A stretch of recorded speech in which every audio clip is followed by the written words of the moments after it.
तो चलिए आज शुरू करते हैं अपनी क्लास। ठीक है, और आज का जो हमारा क्लास का टॉपिक है वो सबसे पहला है हमारे पास एलिमेंट मैनिपुलेशन। क्या है? एलिमेंट मैनिपुलेशन, जिसको आप नोड मैनिपुलेशन भी कह सकते हो। मैंने आपको बताया था every element is a node in document object model. DOM जो है वो ब्राउजर का पार्ट है या जावास्क्रिप्ट का पार्ट है या एचटीएमएल का पार्ट है? किसका पार्ट है? ब्राउजर का पार्ट है। डॉम किसका पार्ट है? ब्राउजर का। डॉम क्या है? एक डॉक्यूमेंट ऑब्जेक्ट मॉडल, यानी कि जो आपका डॉक्यूमेंट होता है, जो आपके एलिमेंट्स होते हैं और उनसे जुड़ी जितनी चीजें, यानी कि उसका टेक्स्ट कंटेंट, उसके एट्रीब्यूट्स, उसकी स्टाइलिंग, ये सारी चीजें, इसका जो एक ट्री मैप क्रिएट किया जाता है ब्राउजर पे, जिसको ब्राउजर इजीली अंडरस्टैंड कर पाता है, उसको हम क्या कहते हैं? डॉम कहते हैं। यही डिस्कस किया था ना? ठीक है। ब्राउजर आपकी फाइल्स को रीड नहीं करता, उन फाइल से जो ब्राउजर एक मैप क्रिएट करता है, एक मॉडल क्रिएट करता है, उसको आपको शो करता है। बात समझ आई? ऐसा ही हो रहा था ना लास्ट क्लास में? ठीक है। तो हमने जो है वो एलिमेंट्स को क्रिएट करके देखा था, याद है? एलिमेंट क्रिएट करना सीखा था हमने। ठीक है। तो उस चीज को हम दोबारा देख लेते हैं। एलिमेंट मैनिपुलेशन का क्या मतलब है? मैनिपुलेशन का मतलब होता है कि उसको किसी भी तरह से आप मॉडिफाई कर सको। कोई एलिमेंट क्रिएट करना, उसमें चेंजेस करना, एडिट करना, कोई एलिमेंट रिमूव कर देना डॉक्यूमेंट में से या डॉक्यूमेंट ऑब्जेक्ट मॉडल में से, इस सब चीजों को मैनिपुलेशन कहते हैं। क्या कहते हैं? मैनिपुलेशन। तो आज हम यही सीखने वाले हैं कि हम किस तरह से एलिमेंट की मैनिपुलेशन कर सकते हैं। तो यहाँ पर मैं जल्दी से एक फाइल बना लेता हूँ, ठीक है, एचटीएमएल की, और उसके अंदर मैं यहाँ पर स्क्रिप्ट का टैग ओपन क्लोज कर देता हूँ। अच्छा, अब हम जो है वो किसके साथ? एचटीएमएल के साथ काम कर रहे हैं, तो हमें बॉयलर प्लेट की यानी एचटीएमएल की भी नीड पड़ेगी। तो एक काम करता हूँ कि अलग से एक फाइल बना लेता हूँ यहाँ पर, स्क्रिप्ट डॉट जेएस की, और उस फाइल को हम एक्सटर्नली लिंक कर देंगे किसके साथ? अपने HTML की फाइल के साथ, है ना? इतना करने के बाद अब यहाँ पर आप जो भी लिखोगे वो आपको उस HTML5 के अंदर अपेयर होगा। ठीक है। अच्छा, यहाँ पर हम लोगों ने देखा था कि आपके पास जितनी भी डॉम की मैनिपुलेशन होती है, वो एक ऑब्जेक्ट मौजूद है जावास्क्रिप्ट में। वो कौन सा है? डॉक्यूमेंट का ऑब्जेक्ट है। किसका? डॉक्यूमेंट का। आप लिखते हो डॉक्यूमेंट डॉट, क्या लिखा आपने? Document dot. एलिमेंट को पहले बनाना सीखेंगे। क्या करना सीखेंगे? बनाना। एलिमेंट को बनाने के लिए जो आपके पास डॉम एपीआई आपको मेथड प्रोवाइड करती है, वो है क्रिएट एलिमेंट। क्या है? Create element. अब इसके अंदर स्ट्रिंग के अंदर आप जो भी एलिमेंट दोगे वो क्रिएट हो जाएगा सर। ठीक है। तो लेट्स सी सर, का हमारे पास हमने एंकर बनाना सीखा था ना? ठीक है। ये इसलिए बना रहा हूँ क्योंकि इसमें सारी चीजें कवर हो जाएंगी। ठीक है, मतलब कि इससे आप फिर कोई भी एलिमेंट बना सकते हो। ठीक है सर, हमने ये बनाया और इसको मैंने बनाकर एक वेरिएबल के अंदर स्टोर कर दिया, यानी कि मैंने एक एलिमेंट क्रिएट कर लिया। अब मेरा एलिमेंट कहाँ है? एलिमेंट के वेरिएबल के अंदर। इसका नाम आप कुछ भी रख सकते हो। ठीक है। या आप इसका नाम कैमल केस में रख दो, एंकर एलिमेंट। क्या रख दिया आपने? Anchor element. ठीक है। अच्छा, अब अगर आप इसको लॉग करके देखोगे, किसको? एंकर एलिमेंट को। ठीक है। तो यहाँ पर हम अपनी HTML फाइल को रन करते हैं ताकि हम अपना आउटपुट देख सकें। ठीक है सर, आपके पास एंकर आ गया। क्या आ गया? एंकर बन के आ गया। अब इस एंकर में जो कंपलसरी दो एट्रीब्यूट्स होते हैं वो कौन कौन से होते हैं? href और ऑल्ट। सॉरी, href होता है। ठीक है। तो href हम इसमें कैसे लगा सकते हैं? Hyper reference. दूसरा टारगेट होता है। कौन सा होता है? टारगेट। ठीक है। अच्छा, यहां पर अगर मैं, अच्छा चलो एट्रीब्यूट से भी पहले बात करते हैं। अगर मैं इसके अंदर टेक्स्ट कंटेंट ऐड करना चाहता हूं, देखो, अभी यहां पर अगर आप देखो, क्या हमने एंकर इधर बनाया? नहीं। यानी कि इससे प्रूफ ये हो रहा है कि आपकी फाइल रीड नहीं कर रहा। जावास्क्रिप्ट आपकी HTML फाइल को एडिट नहीं कर रहा। वो डायरेक्टली ये जो चेंजेस है या जो एलिमेंट बना रहा है, ये डायरेक्टली उस मॉडल में जाके बना रहा है, ब्राउजर के ऊपर। समझ आ रही है? ठीक है। तो इसका मतलब है कि HTML फाइल में भले से वो चीज भले ना हो, लेकिन अगर डॉम में है तो वो आपके ब्राउजर पर अपेयर होगी। ठीक है। तो यहां पर हम लोगों ने बना दिया। अब इसके अंदर टेक्स्ट कंटेंट ऐड करना है, तो आपको पता है, आप अपने एलिमेंट का नाम लिखोगे। मैंने क्या लिखा है? एंकर एलिमेंट, और dot inner HTML, inner text, या फिर टेक्स्ट कंटेंट की प्रॉपर्टी आप यूज कर सकते हो। मैंने आपको तीन प्रॉपर्टीज बताई थी। ठीक है। तो यहाँ पर मैंने इनर टेक्स्ट की प्रॉपर्टी यूज करता हूँ, और इसके अंदर मैंने इनर टेक्स्ट जो है वो असाइन कर दिया। क्या असाइन कर दिया? गूगल। मैंने एक एलिमेंट बनाया। कौन सा एलिमेंट बनाया? एंकर का एलिमेंट बनाया और उसके अंदर मैंने क्या टेक्स्ट पुट कर दिया सर? गूगल। यहाँ रिफ्रेश करो, देखो गूगल आ गया। आ गया। ठीक है। अच्छा, अब ये भी आ गया। अब सर मुझे इसके अंदर एट्रीब्यूट डालना, हाइपर रेफरेंस का। तो ये सारे मेथड्स और प्रॉपर्टीज आपको पता होनी चाहिए, इसलिए मैं आपको इस तरह से एग्जांपल करके देखा। अब जावास्क्रिप्ट के थ्रू डायरेक्टली डॉम में किसी एलिमेंट के अंदर अगर एट्रीब्यूट ऐड करना चाहते हो या कोई एट्रीब्यूट है उसकी वैल्यू को मॉडिफाई करना चाहते हो, दोनों के लिए एक ही मेथड यूज होता है। और उस मेथड का नाम है, क्या नाम है? कैस सेट एट्रीब्यूट। क्या है? Set attribute. यानी कि anchor element dot set attribute, anchor element जो है उसके अंदर एक एट्रीब्यूट सेट करो। अब एट्रीब्यूट में दो चीजें होती हैं सर, एट्रीब्यूट का नाम और उसकी वैल्यू। एट्रीब्यूट का नाम और उसकी, अगर एचरेफ लगाओगे, एचरेफ एट्रीब्यूट का नाम है और उसकी वैल्यू वो लिंक होता है जिसके ऊपर, उस टेक्स्ट के क्लिक के ऊपर आप रीडायरेक्ट करवाओगे। ऐसा ही है। तो जैसे ही आप इसके आगे ब्रैकेट खोलोगे तो ये आपसे देखो दो चीजें मांग रहा है, क्वालिफाइड नेम। क्वालिफाइड नेम का मतलब है कि ऐसा नेम दो जो कि एचटीएमएल में एज अ एट्रीब्यूट मौजूद है। आपने अपना नाम लिख दिया, साथ लिख दिया, साथ तो एट्रीब्यूट नहीं है ना, इसलिए वो क्वालिफाइड नेम मांग रहा है आपके एट्रीब्यूट का। ये भी आप किस डेटा टाइप में देखो दोगे? देखो स्ट्रिंग में मांग रहा है आपसे। किस में मांगता है? स्ट्रिंग में। तो आप यहाँ पर डबल कोट्स लगाओगे और उस एट्रीब्यूट का नाम दोगे। हमारे एट्रीब्यूट का नाम क्या है? एचरेफ। हमने यहाँ लिख दिया सर एचरेफ नाम है, यहाँ वो इक्वल्स वगैरह आपने नहीं लगाना। ठीक है। अच्छा, उसके बाद आपने कॉमा लगाया। दूसरी चीज क्या मांग रहा है देखो? वैल्यू। ये जो एचरेफ एट्रीब्यूट दे रहे हो इसकी वैल्यू भी तो दो। ये भी किस में मांग रहा है? स्ट्रिंग में मांग रहा है। दोबारा हमने इन्वर्टेड कॉमा लगाया सर। ठीक है। और यहाँ पर हमने लिख दिया https://google.com। ऐसे लिखते थे ना, याद है? तो यहाँ पर हमने दो चीजें आपसे, सेट एट्रीब्यूट कितने आर्ग्यूमेंट्स लेता है? दो। एट्रीब्यूट का नाम और उसकी वैल्यू। डन है? ठीक है। तो लेट्स सी सर क्या हमारे पास ये काम कर रहा है नहीं कर रहा है? देखो, ऐड कर दिया उसने, सेट कर दिया एट्रीब्यूट। ठीक है। अब सर बात आती है कि अगर मुझे इसको HTML पेज पर दिखाना है तो मैं क्या करूंगा? हाँ, मुझे यहाँ दिखाना है ना, एंकर गूगल लिखा हुआ है, ये तो मैं कंसोल लॉग में पूरा एलिमेंट दिखा रहा हूँ ना। ठीक है। इसको कंसोल लॉग करा के क्या करूंगा? मुझे ये चीज HTML डॉक्यूमेंट के अंदर दिखानी है। Document dot right. अच्छा, यहाँ पर देखो, यहाँ पर कंसोल डॉट लॉग हटाया और मैंने लिख दिया सर डॉक्यूमेंट डॉट राइट। और डॉक्यूमेंट डॉट राइट में क्या दूंगा? एंकर एलिमेंट दूंगा। ऐसा ही है। ये दे दिया, यहाँ पर है, रिफ्रेश करा, ये देखो। वो पूरा एलिमेंट बना रहा है। डॉक्यूमेंट डॉट राइट पूरा एलिमेंट रेंडर करने की पावर नहीं रखता, उसके पास इतनी कैपेबिलिटी नहीं है कि वो किसी नोड को सेट कर सके। ठीक है। तो अब यहाँ पर आपके पास दो मेथड्स आते हैं, ठीक है, जिनका काम सेम है कि आपके एलिमेंट्स को आपके एचटीएमएल डॉक्यूमेंट में अपेंड करेंगे। लेकिन उन दोनों में बस जरा सा माइनर सा फर्क है। ठीक है, जिसमें हम ज्यादातर दूसरा वाला यूज कर रहे होते हैं। उन दोनों मेथड्स का नाम है, एक का नाम है अपेंड और एक का नाम है अपेंड चाइल्ड। क्या नाम है? एक का नाम है अपेंड और एक का नाम है अपेंड चाइल्ड। अपेंड का मतलब होता है जोड़ देना। क्या मतलब होता है? जोड़ देना। अब यहां पर आपके पास मसला क्या आएगा कि आप ये जो एलिमेंट बनाया है आपने, अब आपको जावास्क्रिप्ट को ये भी बताना होगा कि इस एलिमेंट को वो किस एलिमेंट के अंदर रखे, किस एलिमेंट के साथ जोड़े। अब अगर किसी और एलिमेंट के साथ जोड़ रहे हैं तो इसका मतलब है कि वो एलिमेंट पहले से एग्जिस्ट करना चाहिए HTML में। सही है? या चलो अभी मान के चलते हैं हमारे पास बॉडी एग्जिस्ट करती है ना, HTML फाइल में बॉडी एग्जिस्ट करती है। मैंने कहा सर बॉडी के अंदर मैं अपेंड करना चाहता हूँ। किसमें? बॉडी के अंदर। तो सर मैं कैसे करूंगा? यहाँ पर देखते हैं, इसको हटा देना। ठीक है। अब यहाँ पर आप जब डॉक्यूमेंट लिखते हो तो आपको बॉडी का ऑब्जेक्ट बाय डिफॉल्ट मिलता है, बाकी किसी एलिमेंट का नहीं मिलता। ठीक है। HTML का मिल जाएगा और इसका मिल जाएगा। ठीक है, बॉडी का ऑब्जेक्ट आपको बना बनाया मिलता है। आप क्या करोगे? डॉक्यूमेंट डॉट बॉडी, आप क्या कर रहे हो? डॉक्यूमेंट डॉट बॉडी को सेलेक्ट किया, फिर आपने लिखा डॉट अपेंड। क्या लिखा? Dot append. अब जैसे आप इसको खोलोगे आपसे नोड्स मांग रहा है। क्या मांग रहा है? नोड। ये इस मेथड के पास जो है वो इतना एक्सेस है कि ये आपकी जावास्क्रिप्ट के अंदर जो आपने ये नोड बनाई है, जो एलिमेंट बनाया है, इसको नोड ही कहते हैं ना, इस नोड को आपके डॉम के साथ अपेंड कर दे, किसी भी एलिमेंट के साथ। ठीक है।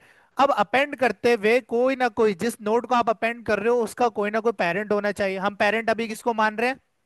बॉडी को। किसको मान रहे हैं? बॉडी को मैं अपना जो एंकर एलिमेंट है वो किसके साथ अपेंड कर रहा हूँ, बॉडी के साथ। तो ये मुझसे बोल रहा है कि वो नोड दो जो मैं किसके साथ अपेंड कर दूं, जोड़ दूं बॉडी के साथ। तो मेरे उस नोड का नाम क्या है, एंकर एलिमेंट। क्या नाम है, एंकर एलिमेंट। सर चेक करते हैं कि हमारे पास ये काम हुआ, देखो हो गया। यानी कि कोई ऐसा एलिमेंट, ये कोई ऐसी नोड जो क्रिएट की जावास्क्रिप्ट के थ्रू हुई है, तो उसको अपनी एचटीएमएल में जोड़ने के लिए, दिखाने के लिए आपको अपेंड मेथड का यूज करना पड़ेगा, ना कि आप डॉक्यूमेंट डॉट राइट करोगे। ठीक है। देखो डॉक्यूमेंट डॉट राइट से ये प्रूफ नहीं होगा कि उसको वो कहाँ दिखाना है। अब देखो ये तो हमारे पास एक ही एलिमेंट था ना, अब पूरा एक डिजाइन बना हुआ है, आपको किसी स्पेसिफिक जगह पे दिखाना होगा वो एलिमेंट, ऐसा ही है। तो आपको बताना है कि वो स्पेसिफिक जगह या उस पेरेंट का नाम क्या है जिसके अंदर आप ये चाइल्ड एम्बेड करना चाहते हो या अपेंड करना चाहते हो। डॉक्यूमेंट डॉट राइट से तो ये प्रूफ नहीं होता ना कि उसको किस पर्टिकुलर जगह पर जाकर उसको रखना है पूरे डॉक्यूमेंट के अंदर। तो अपेंड का मेथड आपको ये अलाउ करता है। अपेंड के मेथड के अंदर दो चीजें हैं। सबसे पहले आपका एक पेरेंट होना चाहिए, उसके साथ आप अपेंड मेथड लगाओगे, और वो चाइल्ड आप अपेंड मेथड के अंदर पास करोगे जिसको आप पेरेंट के साथ अपेंड करना चाहते हो। तो यहाँ देखो हमारे पास पेरेंट हमने किसको बनाया था, बॉडी को, और उसके साथ हमने अपेंड कर दिया। ये देखो मैं इस पे क्लिक करूंगा तो मैं गूगल पे चला जाऊंगा, देख लो, विदाउट एनी HTML हमने जो है वो जावास्क्रिप्ट से एक नोड क्रिएट की, और उसको पूरा क्रिएट कर कर उसमें टेक्स्ट कंटेंट डालकर उसके अंदर एट्रीब्यूट सेट करके और उसको अपेंड कर दिया किसी न किसी पेरेंट के साथ। मैंने, अच्छा किसी और के साथ करना होता सर, फॉर एग्जांपल यहां पर मैं एक पेरेंट नाम का डिव बना देता हूँ। क्या बना दिया मैंने, डिव। अभी एग्जिस्ट करता है, ठीक है, ये डॉम में भी एग्जिस्ट करता है और फाइल में भी एग्जिस्ट करता है। अच्छा, अब यहां पर मैंने इसको रख दिया आईडी। अब इस डिव को अगर मुझे जावास्क्रिप्ट में एक्सेस करना है तो मैं कौन सा सेलेक्टर मेथड यूज करूंगा, गेट एलिमेंट बाय आईडी का यूज करूंगा। और आईडी क्या है, पेरेंट है। तो यहाँ ऊपर है, सबसे ऊपर है, ठीक है। और यहाँ पर आने के बाद मैंने एक पेरेंट नाम का ही वेरिएबल बनाया, और उसके अंदर मैंने क्या डाला, document dot gate element by ID. कौन सा डॉक्यूमेंट जो है वो गेट कर लो जिसकी आईडी क्या है, ऐसा एलिमेंट गेट कर लो डॉक्यूमेंट में से जिसकी आईडी क्या है, पेरेंट है। और उसको किस वेरिएबल में रख दो, पेरेंट के ही वेरिएबल में। अब इसका नाम आप बदल सकते हो लेकिन सेम रखोगे तो आसानी रहेगी। ठीक है। अब यहाँ पर हमने ये किया, ठीक है। और यहाँ पर जो एंकर एलिमेंट था इसको मैं चाइल्ड कर देता हूँ। क्या कर दिया मैंने इसको, चाइल्ड। ठीक है, मैंने इसका नाम चाइल्ड रख दिया। ठीक है। अब इस चाइल्ड को अगर आपने अपेंड करना है तो आपके पास पेरेंट होना चाहिए। आपके पास बॉडी का ऑब्जेक्ट पहले से मौजूद था तो आपने उसको पेरेंट मान लिया। ठीक है। अब हर दफा बॉडी में थोड़ी अपेंड करोगे, किसी स्पेसिफिक डिव में भी करना हो, किसी स्पेसिफिक एलिमेंट में भी अगर अपेंड करना हो, वो कैसे करोगे वो बता रहा हूँ। कि उस पेरेंट को आपने आईडी से या किसी और चीज से एक्सेस किया जावास्क्रिप्ट के अंदर, और फिर आप क्या लिखोगे कि जो आपका पेरेंट है, यानी कि पेरेंट डॉट अपेंड। क्या लिखोगे, पेरेंट डॉट अपेंड। और अपेंड क्या कर दोगे, चाइल्ड को। किसको अपेंड कर दोगे, चाइल्ड को। तो सर चेक करते हैं कि हमारे पास ये काम करता है, होप सो। यहाँ रिफ्रेश करते हैं तो आप देख सकते हो यहाँ पर आपके पास एक डिव पेरेंट आ रहा है और उसके अंदर ये एंकर टैग अपेंड हुआ है। बात समझ आ रही है, ठीक है। तो ये स्पेसिफिक करने का तरीका, अगर आप किसी चाइल्ड को, जो आपने नोड बनाई है, चाइल्ड नोड बनाई है, उसको अगर किसी पेरेंट एलिमेंट में अपेंड करना चाहते हो, ठीक है। इसके अलावा आपके पास एक और मेथड होता है और उसका नाम है append child.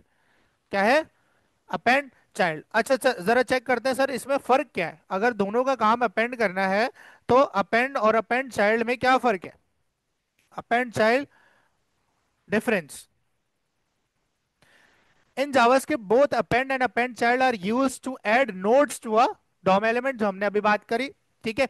But they have key differences in how they handle arguments and return values. Append is more versatile, allowing multiple arguments, including DOM nodes as strings, whereas append child is limited to single node. यानी कि अगर for example दो element create किए होता आपने, कितने, दो, अगर आप दोनों को एक साथ एक ही मेथड के थ्रू जो है वो अगर किसी पेरेंट में अपेंड करना चाहते हो तो आप अपेंड मेथड का यूज करोगे। किसका, बरक्स इसके कि आपके पास जो अपेंड चाइल्ड है वो सिर्फ एक ही चाइल्ड नोड को एट अ टाइम अपेंड कर सकता है। देखो यहाँ पर अगर मैं यहाँ पर लिखूं document dot body dot append, तो अपेंड देख रहे हो आपसे डॉट डॉट डॉट नोड्स मांग रहा है। डॉट डॉट डॉट नोड्स का मतलब है कि मुझसे मल्टीपल नोड्स एक्सेप्ट करता है, यानी कि एक से ज्यादा एलिमेंट्स ये एक ही मेथड अपेंड कर सकता है। जबकि अगर मैं अपेंड चाइल्ड लिखूं और यहाँ ब्रैकेट लगाऊं तो देखो सिर्फ ये एक सिंगुलर में नोड बोल रहा है, यानी कि सिर्फ एक नोड एक्सेप्ट करता है। कितने? अब यहाँ देखो, ये हमारा एंकर एलिमेंट था जो हमने बनाया, ठीक है, और वो यहाँ पर हमारे पास खत्म हो गया। ऐसा ही है। इसके बाद मैं एक H1 एलिमेंट भी बनाना चाहता हूँ। क्या बनाना चाहता हूँ? एक H1 एलिमेंट नोड भी बनाना चाहता हूँ। तो कैसे बनाऊंगा? Document dot create element. क्या करूंगा? डॉक्यूमेंट डॉट, अरे क्या हो गया, सी, क्रिएट एलिमेंट। और कौन सा एलिमेंट मुझे क्रिएट करना है? H1 का करना है सर। बन गया, H1 का एलिमेंट बन गया होगा, ठीक है। और उसको मैंने स्टोर कर दिया, मैंने नाम दे दिया उसको H1 ही दे दिया। क्या दे दिया? H1। मैंने कहा फिर H1 जो है उसके अंदर एक इनर टेक्स्ट, यानी कि उसके अंदर एक टेक्स्ट लिखो। मैंने कहा हेलो वर्ल्ड लिख दो। क्या लिख दो? हेलो वर्ल्ड लिख दो। ठीक है, दोनों बन गए। एक एंकर भी बन गया जिसको मैंने चाइल्ड नाम दिया हुआ है, ठीक है, और एक H1 भी बन गया, इसको मैं एंकर ही नाम दे देता हूँ, ए। ठीक है, जिससे आपको आसानी रहेगी। अब बात समझ आ रही है? मैंने एक एंकर एलिमेंट बनाया, एक H1 बनाया। अब कितनी नोड्स बनाई मैंने? दो। अब एक से ज्यादा है, ठीक है। यहाँ देखो, अगर मैं पेरेंट के अंदर मैंने अपेंड चाइल्ड यूज किया, मैं यहाँ पर append append multiple nodes accept करता है, यानी कि मल्टीपल, एक से ज्यादा नोड्स को अपेंड कर सकता है। तो अगर एक से ज्यादा नोड्स को अपेंड करता है, मैंने कहा H1 और फिर आप कॉमा लगा के दूसरी वैल्यू दोगे। आपने H1 कॉमा क्या लिखा? ए। क्या लिखा?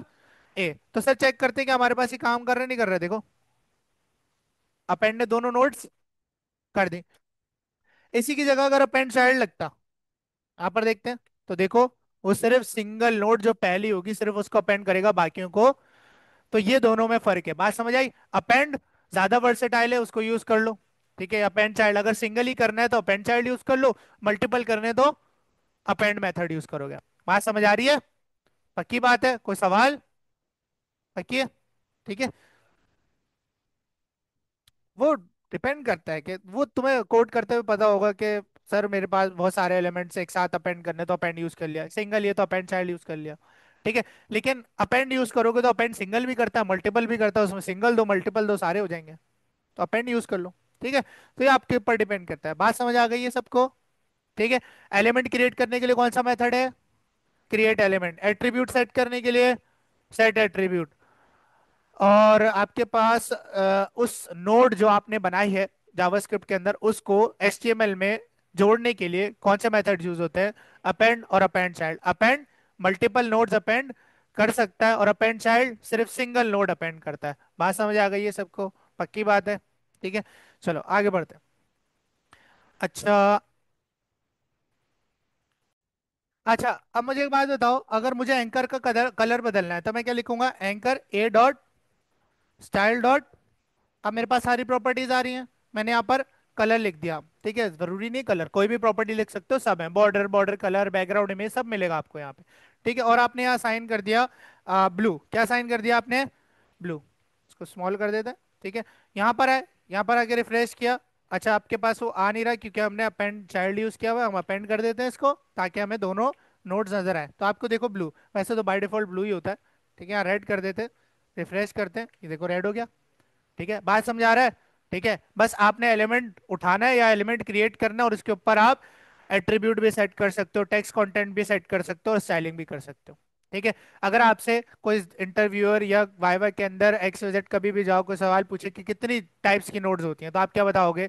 एक एलिमेंट नोड होती है, उसके साथ एक एट्रीब्यूट नोड होती है, उसके साथ एक टेक्स्ट नोड होती है, और एक स्टाइलिंग की नोड होती है। हर एलिमेंट नोड के साथ ये चार नोड्स होती हैं। ये चारों नोड बन के एक ऑब्जेक्ट बनाती हैं, और वो उस मॉडल में सेट होता है। है ना? ठीक है, तो यह बात आपको पता होनी चाहिए। अच्छा, मुझे, मेरे पास एक ऐसा एलिमेंट बना हुआ है जिसका मैं एट्रीब्यूट रिमूव करना चाहता हूँ। क्या करना चाहता हूँ? एट्रीब्यूट सेट करना सीखा ना, किसी का एट्रीब्यूट रिमूव करना हो फिर क्या करूंगा? अच्छा, आपको पता है टेक्स्ट कंटेंट अगर रिमूव करना है तो आप एम्प्टी स्ट्रिंग रख दोगे, उसके अंदर कुछ जैसे आपने यहाँ पर गूगल लिखा है ना, तो आप इसको एम्प्टी कर दोगे तो इसका मतलब वहां से सारा टेक्स्ट गायब हो जाएगा। एम्प्टी स्ट्रिंग का मतलब है कुछ भी नहीं लिखा आप। ये तो कर लिया, ये टेक्स्ट रिमूव करना सीख लिया सर। एट्रीब्यूट रिमूव करना हो,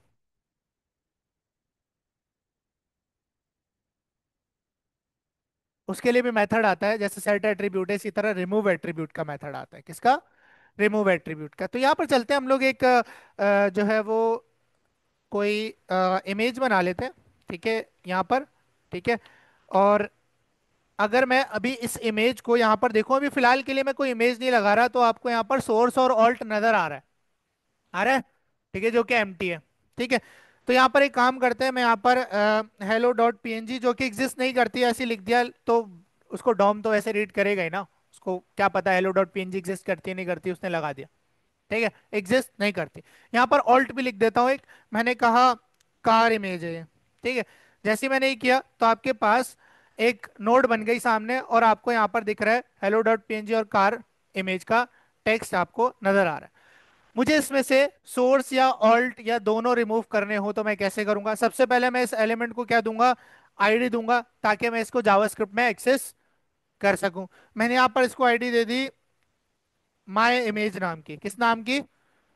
माय इमेज नाम की। जावास्क्रिप्ट के अंदर गया, इस पूरे को मैंने किया कमेंट। कमेंट करने के बाद नीचे आया, और यहाँ पर मैंने लिखा डॉक्यूमेंट में से ऐसा element, gate element by ID, ऐसा एलिमेंट गेट कर लो जिसकी आईडी क्या है?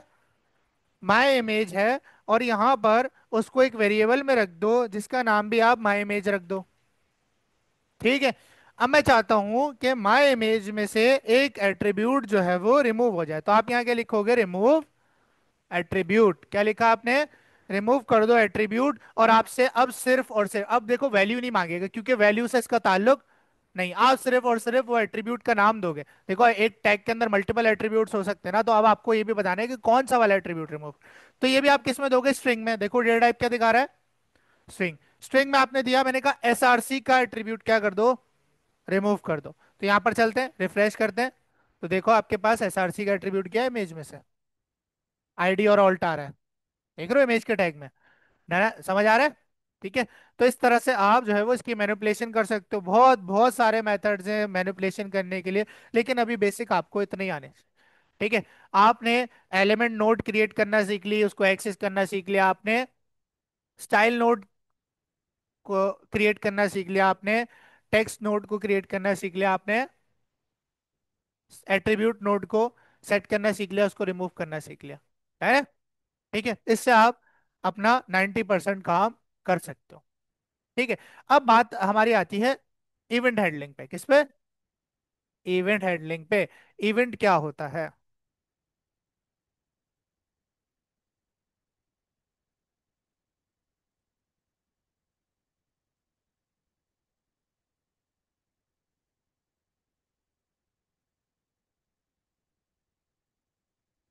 इवेंट को अगर मैं बहुत आसान अल्फाज में कहूँ तो कब होगा और कैसे होगा। समझे? कब होगा और कैसे होगा, यही इवेंट है। और उसकी कोई वजह होगी। ऐसा ही है, अगर आप रियल जिंदगी में भी कोई इवेंट करोगे, उसकी कोई वजह होगी, और उसमें दो ही चीजें होंगी कि कब होगा और कैसे होगा। ऐसा ही है। ठीक है, यही आपके पास सिमिलर जावास्क्रिप्ट है। आपने बहुत सारी वेबसाइट देखी होंगी, आपने किसी बटन पे क्लिक किया तो कोई पॉपअप खुल गया। ठीक है, आपने इनपुट पे क्लिक किया।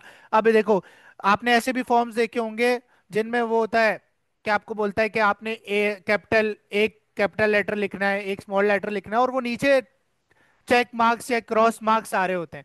अगर आप इनपुट में उनकी रिक्वायरमेंट पूरी करते हो तो वो ग्रीन हो जाते हैं एकदम से। तो उस वक्त इनपुट पर एक इवेंट चल रहा होता है, उस इवेंट का नाम है ऑन इनपुट। क्या नाम है उसका?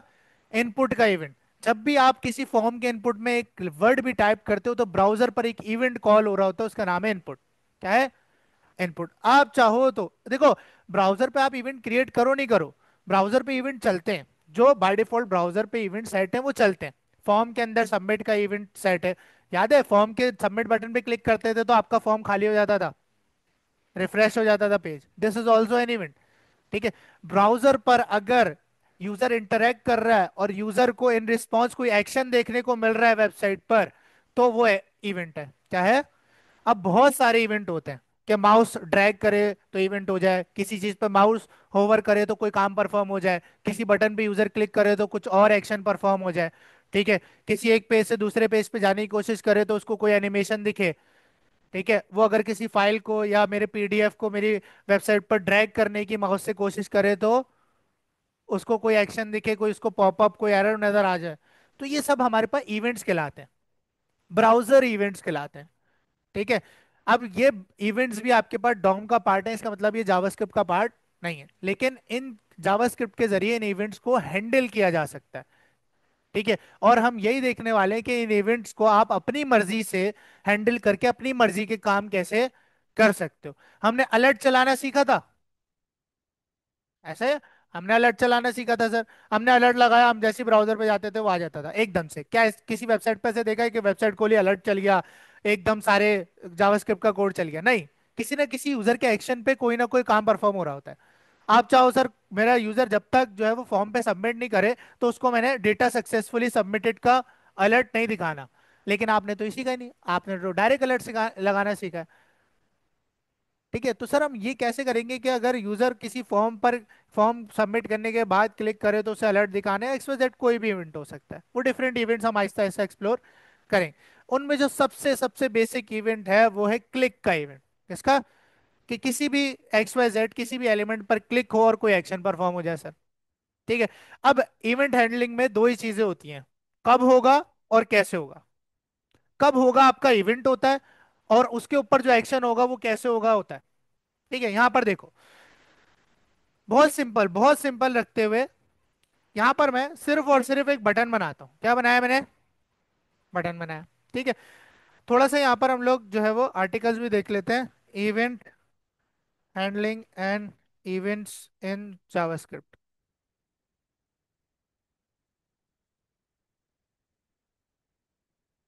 JavaScript events are actions or occurrences that happens in the browser. They can be triggered by various user interactions or by the browser itself. यानी कि अभी आपको बताया कि कुछ ऐसे इवेंट्स होते हैं जो ब्राउजर के बाय डिफॉल्ट होते हैं, जो ब्राउजर खुद से चला देता है, और कुछ ऐसे इवेंट होते हैं जो आप हैंडल कर सकते हो, और आप ब्राउजर की भी इवेंट हैंडल कर सकते हो। ठीक है। तो ये इवेंट हैंडलिंग है। अब यहाँ पर जो है वो इसने इतना डिटेल में नहीं बताया हुआ, हम एमडीएन के ऊपर देखते हैं या इसको देख लेते हैं। इवेंट्स आर एक्शंस और occurrences that happen in the browser such as the user clicking a button. ठीक है, अब आपको थोड़ा थोड़ा आपका दिमाग खुलेगा कि ये चीजें कैसे होती हैं वेबसाइट के ऊपर। अभी तक तो आपने सिर्फ डिजाइन बनाना सीखा, आप बटन बनाते हो, बटन के क्लिक पे कुछ करवा सकते हो अभी तक? नहीं। अब वो सीखेंगे। अब पेज फिनिशिंग लोडिंग। अब ये भी है कि अगर एक पेज लोड हो रहा था और वो लोडिंग खत्म हो चुकी है, तो लोडिंग खत्म होने के बाद आप कोई एक्शन परफॉर्म कराना चाहते हो, this is also an event. ठीक है। और अब फॉर्म बीइंग सबमिटेड, अभी जो आपको मिसाल दी कि कोई फॉर्म सबमिट हो तो उसको कोई पॉपअप दिखा दो कि आपने आपका डेटा हमें सक्सेसफुली मिल गया है, या गलत डाला है तो उसको कोई पॉपअप दिखा दो एक्स वाई जेड। ठीक है। Event handling is the process of responding to this events. यानी कि इवेंट हैंडलिंग क्या होती है जावास्क्रिप्ट के अंदर, कि इन इवेंट्स को हैंडल कैसे किया जाए और अपनी मर्जी का काम कैसे करवाया जाए। ठीक है। Allowing for dynamic and interactive web pages. ठीक है। अब इन्होंने कुछ इवेंट्स यहाँ पर दिखाए हैं, JavaScript suppose various event types, जैसे माउस इवेंट्स। ठीक है। ये माउस है ना, देखो इवेंट किससे परफॉर्म करोगे, कीबोर्ड और माउस से तो करोगे। क्लिक करोगे तो किससे करोगे, माउस से करोगे। कोई की प्रेस करोगे तो कीबोर्ड से। इसके अलावा कुछ कर सकते हो इन दोनों डिवाइसेस के अलावा? ठीक है। अब यहाँ टच इवेंट्स भी आ जाते हैं। ठीक है, अगर मोबाइल वाले हैं तो टच इवेंट्स आप यूज कर सकते हो। ठीक है। ड्रैग एंड ड्रॉप भी आप माउस या टच के जरिए कर रहे होगे। ठीक है। विंडो इवेंट्स, अब विंडो इवेंट्स भी होते हैं, ये भी आपको आहिस्ता आहिस्ता सिखाऊंगा। विंडो इवेंट्स वगैरह होते हैं, फॉर्म इवेंट्स होते हैं, ये जो हम इनपुट टाइप सबमिट रखते हैं फॉर्म के अंदर, ये सबमिट भी एक इवेंट होता है जो ब्राउजर खुद कॉल कर देता है जब हम फॉर्म को सबमिट करते हैं, तो आप इसको भी हैंडल कर सकते हो। ठीक है। ये सारी चीजें।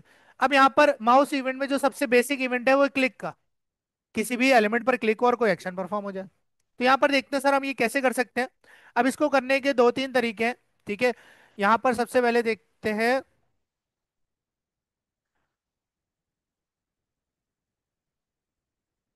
अगर मैं यहाँ पर जावास्क्रिप्ट के अंदर आऊं और यहाँ पर मैं एक अलर्ट लिखूं, बहुत सिंपल, और यहाँ पर लिखूं हेलो वर्ल्ड, क्या लिख दिया मैंने? Hello world. तो आप जब अपने ब्राउजर पर आओगे और रिफ्रेश करोगे तो ये डायरेक्टली चल जाएगा।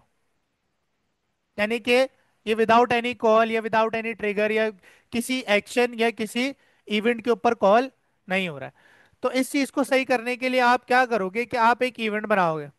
ठीक है। अब इवेंट आपके पास दो तरीके से लगा सकते हो। सबसे पहला मैं आपको यहाँ बताता हूँ। आपके पास जो सबसे पहला तरीका होता है वो होता है इनलाइन इवेंट्स। क्या होता है? Inline events. ठीक है। अब यहाँ पर मैंने आपको दो चीजें बताई थी कि कब होगा और कैसे होगा। ठीक है, यही दो जो अपने पैरामीटर्स हैं वो याद रखने हैं। ठीक है। कब होगा? आपका इवेंट होगा। क्या होगा? इवेंट। यानी कि कब होगा? क्लिक होने पर होगा, इनपुट डालने पे होगा, फॉर्म सबमिट होने पे होगा। कब होगा? वो इवेंट कब परफॉर्म होगा। ठीक है, अब ये बता दिया कि कब होगा। अब कैसे होगा? उसमें क्या चीज परफॉर्म होगी, क्या एक्शन परफॉर्म होगा? कि क्लिक होगा तो कैसे होगा, यानी कि क्या चीज उसके अंदर एक्शन लिया जाएगा। तो ये आपके पास होता है। अगर मैं टर्म्स में बात करूं तो ये फंक्शन होता है। क्या होता है? कब होगा इज अ फंक्शन जो कि किसी न किसी इवेंट के होने पर कॉल होगा। फंक्शन हमने पढ़े, ऐसा ही है। फंक्शन जब चलते हैं जब उनको कॉल करा जाता है। यानी कि एक वाहिद चीज हमारे पास ऐसा कॉन्सेप्ट है फंक्शन। देखो, बाकी का जितना कोड हम जावास्क्रिप्ट में लिखेंगे वो डायरेक्टली जावास्क्रिप्ट से एग्जीक्यूट हो जाता है, लेकिन फंक्शन एक वाहिद ऐसी चीज है जिसको जब तक कॉल नहीं किया जाए उसके अंदर का कोड रन नहीं होता है। ऐसा ही है सभी। ठीक है। तो हम फंक्शंस के जरिए ही इवेंट्स का काम बनाते हैं, ताकि हम उस फंक्शन को कब कॉल करें? जब इवेंट कॉल हो। वो फंक्शन जब कॉल हो जब इवेंट परफॉर्म हो, क्लिक का इवेंट परफॉर्म हो, ड्रैग का इवेंट परफॉर्म हो, एक्स वाई जेड। अच्छा, यहां पर आए और यहां पर आने के बाद आपने बड़ा सिंपल सिंपल किया, यहां पर बटन बना दिया। क्या बना दिया? बटन। उस बटन के अंदर आपने लिख दिया सिंपल सिंपल क्लिक मी। क्या लिख दिया? क्लिक मी। बहुत आसान करके समझा रहा हूँ। यहाँ रिफ्रेश किया, ठीक है, और आपको यहाँ क्लिक मी का बटन दिख रहा है। ठीक है, अभी वो अलर्ट चल रहा है, इसको हम कमेंट कर देते हैं। अब यहाँ पे आपके पास अलर्ट चल रहा है। अच्छा, अब जावास्क्रिप्ट के अंदर आए। ठीक है भाई, आप एक फंक्शन बना लो अलर्ट के लिए। किसके लिए? अलर्ट के लिए। आपने कहा ट्रिगर अलर्ट। क्या बना दिया आपने फंक्शन? ऐसे ही बनाए थे ना हमने फंक्शन, याद है? फंक्शन, फंक्शन का नाम, पैरेंथेसिस और कर्ली ब्रैकेट्स। आपने कहा फंक्शन बना दो एक ट्रिगर अलर्ट नाम से, और जिसके अंदर एक अलर्ट चलेगा। क्या चलेगा? और उसके अंदर लिखा हुआ है सर हेलो वर्ल्ड। बड़ा सिंपल। ठीक है। अब इस फंक्शन को अगर चलाना है तो आप यहां पर क्या करोगे कि इस फंक्शन को यहां पर नीचे कॉल कर दोगे। ऐसा ही है। लेकिन ये फंक्शन जो है वो किसी इवेंट पर कॉल, क्या मैंने बटन पर क्लिक किया जब अलर्ट चला? ये तो डायरेक्टली चल गया सर, क्योंकि हमने सिंपल इंडिपेंडेंट कॉल दे दी ना उसको, किसी इवेंट पर तो कॉल नहीं दी। तो अब इस कॉल को जो है ना आपने इवेंट होने पर देना है। ये फंक्शन कब कॉल होगा? जब कोई इवेंट परफॉर्म होगा। तो आपने ये कॉल ऐसे नहीं देनी। फंक्शन बना के रख दिया आपने, जो आपने काम करवाना था इवेंट पर आपने काम एक्शन बना के रख दिया। सबसे पहला काम ये होगा कि आपने वो एक्शन बना के रख दिया। फिर आप आए HTML में, और आपके पास इनलाइन इवेंट्स बहुत सारे होते हैं जो कि ऑन कीवर्ड से शुरू होते हैं। किससे? अगर आपके पास इवेंट है क्लिक तो आप लिखोगे ऑन क्लिक। अगर आपके पास इवेंट है माउस एंटर तो आप लिखोगे on mouse enter. Inline events की बात कर रहा हूं। ठीक है। अच्छा, आपने कहा अब ये आपके पास जो इनलाइन इवेंट्स होते हैं ये एट्रीब्यूट्स होते हैं HTML के। किसके? HTML के एट्रीब्यूट्स होते हैं। आप यहाँ लिखा आपको क्लिक पे करवाने तो आप लिखोगे ऑन क्लिक। क्या लिखोगे? जब क्लिक हो किस पर? बटन पर। ऑन क्लिक ऑफ बटन, तो वैल्यू क्या दोगे? वो फंक्शन फायर करवाओगे। क्या करवाओगे? इसके अंदर हमेशा वो फंक्शन जाएगा। इसके अंदर वो फंक्शन जाएगा जब इस बटन पर क्लिक हो तो उसके अंदर जो काम लिखा हुआ एग्जीक्यूट हो जाए आप चाहते हो, उसकी कॉल जाएगी। तो हमारे पास फंक्शन क्या था? Trigger alert. अब हम इसको बटन के क्लिक के ऊपर कॉल करेंगे सर। बात समझ रहे हो? ठीक है। यहां पर है, और यहां पर आने के बाद आपने इस चीज को यहां रखा और आपने यहां पर राउंड ब्रैकेट भी लगाने हैं। बात समझ आई? जब इस बटन पर ऑन क्लिक यानी क्लिक हो तो आप एक फंक्शन ट्रिगर करो जिसका नाम क्या है? Trigger alert. और उसके अंदर जो कुछ भी रखा होगा वो कोड एग्जीक्यूट हो जाएगा। यहाँ है, रिफ्रेश किया, देखो क्या अलर्ट चल रहा है? नहीं। क्लिक किया, चल गया। इस तरह से इवेंट परफॉर्म होता है। ये तो मैंने आपको अलर्ट की मिसाल दिखाई, बहुत कॉम्प्लेक्स कैलकुलेशन भी आप परफॉर्म कर सकते हो। बात समझ रहे हो? ठीक है। अच्छा, यहाँ पर आए, यहाँ पर आने के बाद ठीक है, और इस तरह से आप जो चाहो वो कर सकते हो। ये एक तरीका हो गया इनलाइन इवेंट्स। क्या आपको कोई भी इवेंट है उसका नाम आपको पता होना चाहिए? ठीक है, बहुत सारे बेशुमार इवेंट्स हैं। अभी आपको दिखाता हूँ कि कौन कौन से इवेंट है। ठीक है, इवेंट्स के टाइप भी आपको बता दी, कीबोर्ड इवेंट्स, माउस इवेंट्स वगैरह वगैरह। ठीक है, अब इसके ऊपर जो भी चलेगा वो आपने यहाँ पर फंक्शन पास कर देना। याद रहे फंक्शन, यहाँ पर डायरेक्ट जावास्क्रिप्ट मत लिखने लग जाना। ठीक है, लेकिन ये सुटेबल तरीका नहीं माना जाता। जो ओरिजिनल तरीका एक इवेंट लगाने का जावास्क्रिप्ट के अंदर, वो आपको जावास्क्रिप्ट एक मेथड प्रोवाइड करता है। ठीक है, अच्छा ये जो इवेंट के ऊपर ये फंक्शन जो कॉल हो रहा है ना, ठीक है, इसको कहते हैं इवेंट लिसनर। क्या कहते हैं? कि जब इवेंट कॉल होगा तो इस कॉल होने पर क्या फंक्शन एग्जीक्यूट होगा उसको हम लिसनर कहते हैं। क्या कहते हैं? इस फंक्शन को आप लिसनर कहोगे। क्या कहोगे? लिसनर। तो इवेंट लिसनर भी आपसे पूछा जा सकता है क्या? तो आपके पास एक और तरीका होता है इवेंट लगाने का, वो है ऐड इवेंट लिसनर का मेथड। किसका? पहला तरीका क्या है? इनलाइन इवेंट्स का। क्या एट्रीब्यूट पास किया, जो भी इवेंट लगाना है उसका फंक्शन पास कर दिया और फंक्शन आपने जावास्क्रिप्ट के अंदर बना के रख दिया। दूसरा तरीका है ऐड इवेंट लिसनर का। अब ऐड इवेंट लिसनर कैसे लगाते हैं? अब यही चीज अगर मैं उसमें करना चाहूँ ऐड इवेंट लिसनर से, तो मुझे इस एट्रीब्यूट की जरूरत नहीं है। ठीक है, अब मुझे क्या करना पड़ेगा? मुझे इस बटन को पहले जावास्क्रिप्ट में एक्सेस करना होगा। मैंने इसको नाम दे दिया बीटीएन। क्या नाम दे दिया? बीटीएन। इसको एक्सेस कैसे करेंगे? इसको भी कमेंट कर देते हैं। कैसे एक्सेस करेंगे? डॉक्यूमेंट में से एक ऐसा एलिमेंट गेट कर लो जिसकी आईडी क्या है? बीटीएन है, और उसको मैं एक वेरिएबल में रख देता हूं जिसका नाम भी मैंने बीटीएन रख दिया। अब यहां पर आपके पास बीटीएन जो आपके पास एलिमेंट है, हर एलिमेंट के साथ आपको मेथड लिसनर का मिल जाता है, जिसका नाम क्या है? Add event listener. क्या नाम है? Add event listener. तो आप यहां पर करोगे BTN dot add event listener. देख रहे हो? ठीक है, अब ये आपसे दो चीजें मांगता है। सबसे पहले इवेंट का नाम मांगता है। हमने जब इनलाइन इवेंट लगाया, जब भी हमने दो चीजें दी कि कब होगा, कैसे होगा। कब होगा यानी इवेंट का नाम, कैसे होगा यानी फंक्शन जो एग्जीक्यूट होगा। यहां पर भी आपने दो ही चीजें देनी है कि कब होगा और कैसे होगा, यानी इवेंट का नाम और वो फंक्शन सिमिलर है। बस यहाँ आपने अलग से लिखा है। ठीक है, अब ये इवेंट का नाम आपने देना होता है स्ट्रिंग के अंदर। किसमें? देखो जैसे आपने स्ट्रिंग लगाई, आपको सारे के सारे जावास्क्रिप्ट इवेंट्स मिल जाएंगे, ब्राउजर इवेंट्स मिल जाएंगे। देख रहे हो? ठीक है, तो ये सारे आप यूज कर सकते हो, जिसमें से अभी हम कौन सा यूज कर रहे हैं? क्लिक का। किसका? मैंने कहा बटन के ऊपर एक इवेंट लिसनर बनाओ। कौन सा? क्लिक का। कौन सा इवेंट बनाओ? क्लिक का। और जब इस बटन पर क्लिक हो तो उसका दूसरा आर्ग्यूमेंट होता है एक फंक्शन। क्या होता है? फंक्शन। अच्छा यहां पर अब आपको फंक्शन का नाम रखने की जरूरत नहीं है। जैसे ट्रिगर अलर्ट नाम रखा था ना, इसके अंदर फंक्शन का नाम रखने की जरूरत आपने कैसे लिखना है? जैसे हमने फॉर ईच वगैरह में किया था ना, फंक्शन लिखा था, राउंड ब्रैकेट और कर्ली ब्रैकेट ऐसे, ये आपने फंक्शन बना दिया। वहां पर भी दो चीजें दी थी ना, इवेंट का नाम जो कि एज एट्रीब्यूट पास किया था, और उसके अंदर फंक्शन। यहां पर दोनों चीजें साथ दे दी।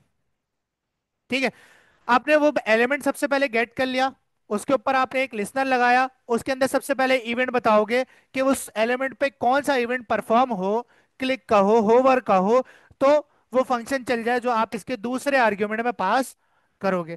इस फंक्शन के अंदर मैं लिख देता हूं अलर्ट। क्या लिख दिया मैंने? अलर्ट। मैंने लिखा दिस इज अलर्ट। बात समझ आई? इवेंट लिस्टनर कैसे लगाते हैं? दूसरे तरीके से, एलिमेंट के ऊपर इवेंट लिस्टनर लगाओगे, कौन सा इवेंट है और उसमें कौन सा फंक्शन फायर होगा, उसके अंदर जो भी कोड होगा वो उसके इवेंट के ऊपर चल जाएगा। यहाँ रिफ्रेश किया, अभी आपके पास कुछ नहीं चल रहा, क्लिक करता हूं, देखो चल गया। दोनों तरीके यूज कर सकते हो, लेकिन जो वर्सेटाइल है और ज्यादा यूज होता है और ज्यादा आपके पास फास्ट होता है वो इवेंट लिस्टनर है। Add event listener. दो चीजें पड़ी इवेंट हैंडलिंग के अंदर, इनलाइन इवेंट्स जो एज एट्रीब्यूट पास की जाते हैं, ऑन, क्लिक, ऑन, ब्लर, ये सारे। हाँ, इवेंट लिस्टनर के अंदर आप ऑन का कीवर्ड यूज नहीं करोगे। ठीक है, इसके अंदर सिर्फ इवेंट का नाम आएगा।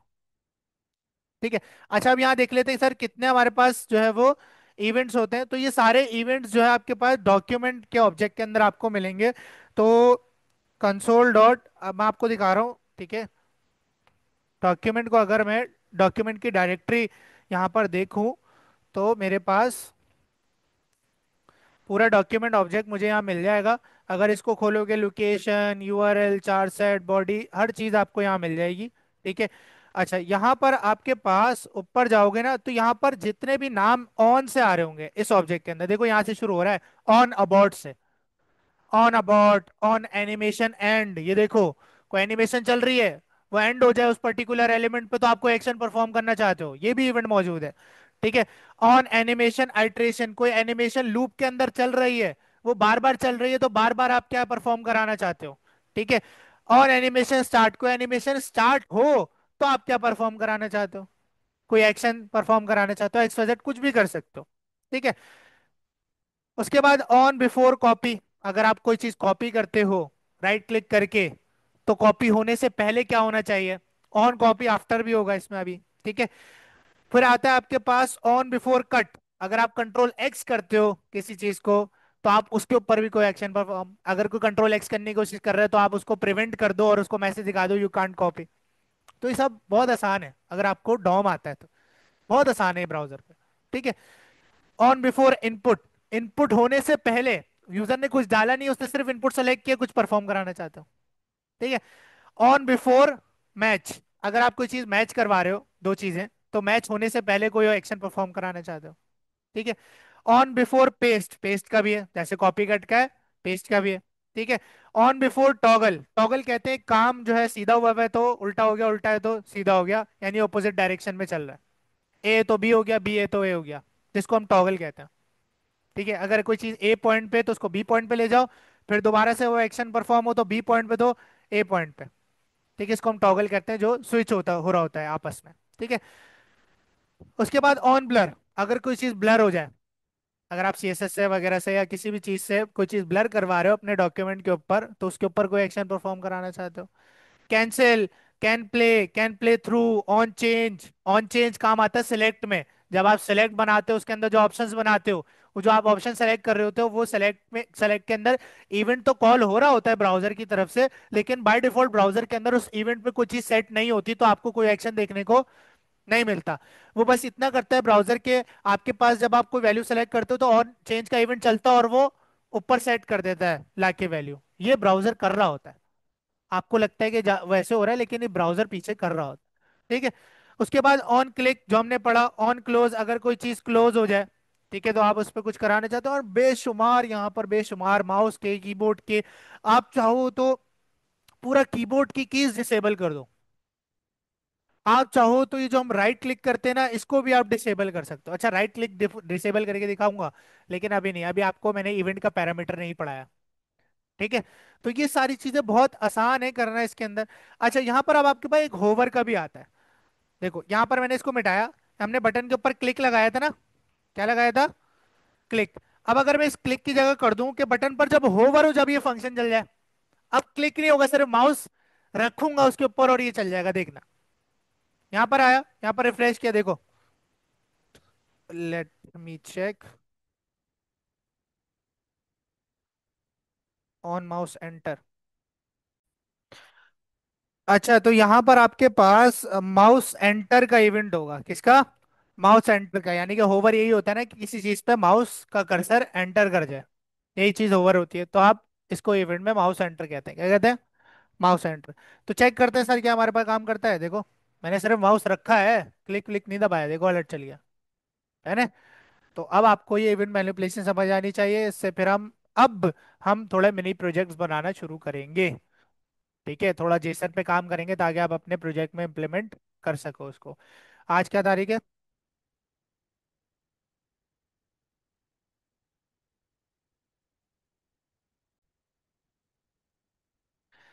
अच्छा, अब यहाँ पर आप देखो कि अभी सिंपल सिंपल करते हैं।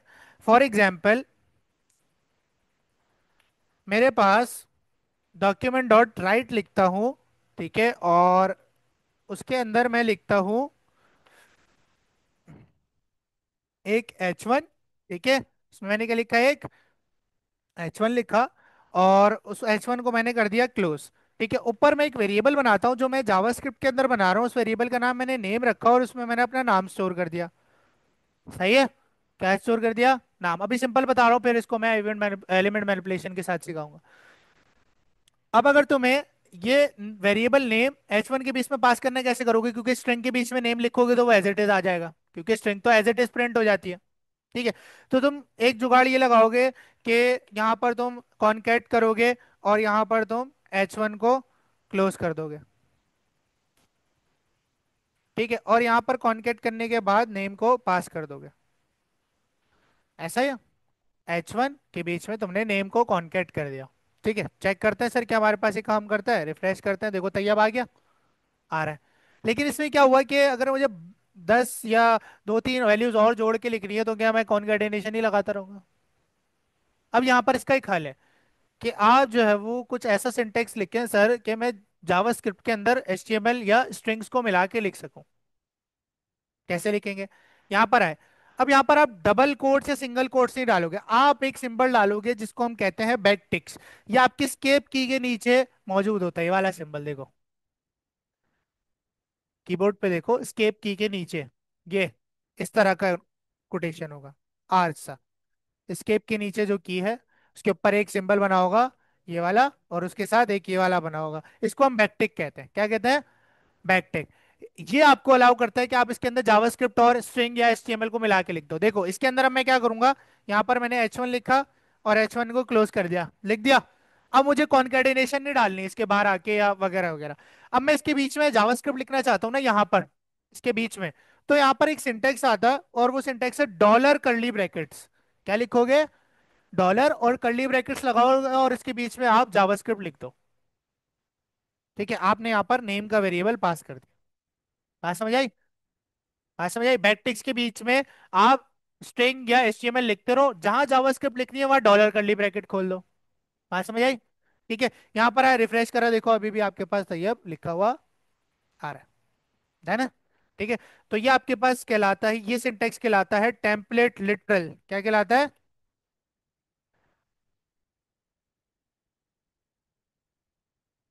डन है?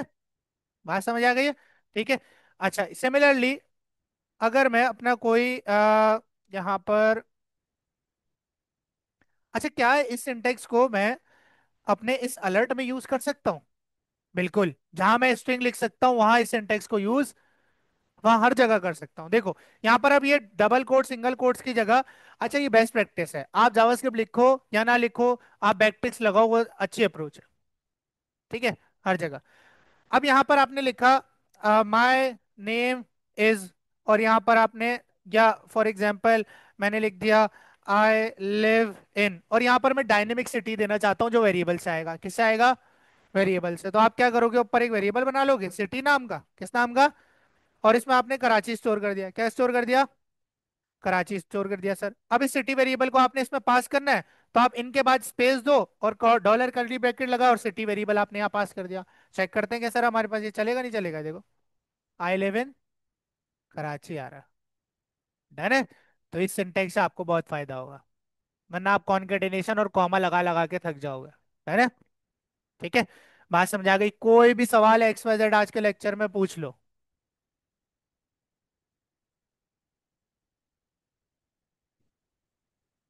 कुछ भी आप लिख सकते हो। हाँ, आप पूरी जावास्क्रिप्ट की स्टेटमेंट लिख दो, लूप लगा दो, कुछ भी कर दो। हाँ, हाँ बिल्कुल कर सकते हैं, वो इनर HTML वगैरह के साथ हम करना सीखेंगे। ठीक है।